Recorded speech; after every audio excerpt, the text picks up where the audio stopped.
Kimi, rumesbak at umalma sa DDS supporters. It's showtime, pinagpapaliwanag.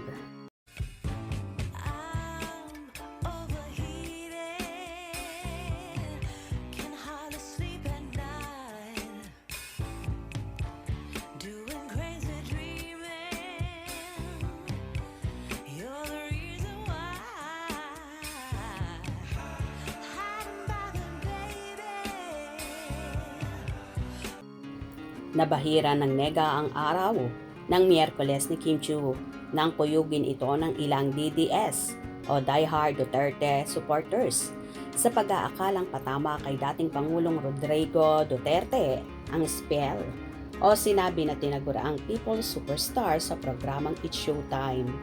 Nadawit sa issue si Kim dahil sa katagang deserve na sinabi nito sa naturang programa.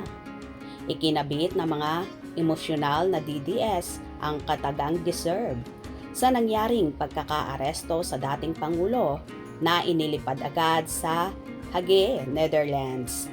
Makalipas ang ilang oras matapos dumating sa Pilipinas galing Hong Kong.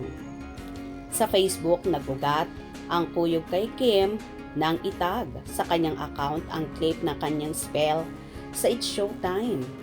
Ikinagulat din ni Kim ang natanggap niyang negative reactions mula sa DDS. Kaya naman agad siyang rumesbak sa kanyang Facebook para linawin ang issue.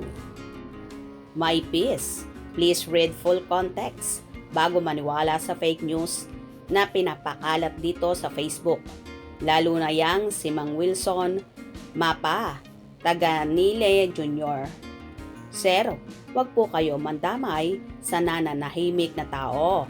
May God bless you and your family and your peace of mind. Magdasal na lang po tayo para sa kapayapaan ng lahat. Kim Chiu. Ito ang iba pang reaksyon ni Kim sa issue. Hoy, kaloka kayo. Binasa ko lang yung script namin sa spells. Kayo talaga. Good vibes lang tayo. Spread kindness and good vibes. Hala, nakakaloka. Ba't ako nasali dyan? Like O to the M to the G. Busy ako sa ibang bagay. Diyos ko, huwag niyo ako isali sa ganyan. Parang awa niyo na. Ang gulo na ng mundong ibabaw. Huwag na tayong dumagdag. Diyos ko na lang talaga. Dinepensahan naman si Kim ng kanyang mga fanay at sinabing, huwag batuhin ng galit ang kanilang lodi lalo't wala itong intensyon na makapanakit ng sino man.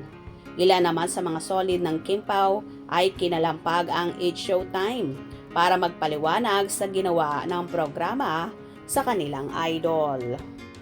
Kaloka na talaga at pati mga diehard Duterte supporters ay galit na galit kay Kimi na wala naman talaga itong pinapatamaan at nagbasa lang siya ng script. Nagtatrabaho lang ang dalaga sa naturang show na It's Showtime. Kaya wag ma-personal dahil hinding-hindi sasawsaw si Chinita Princess sa politics issue. Hope you enjoyed. Please subscribe for more info.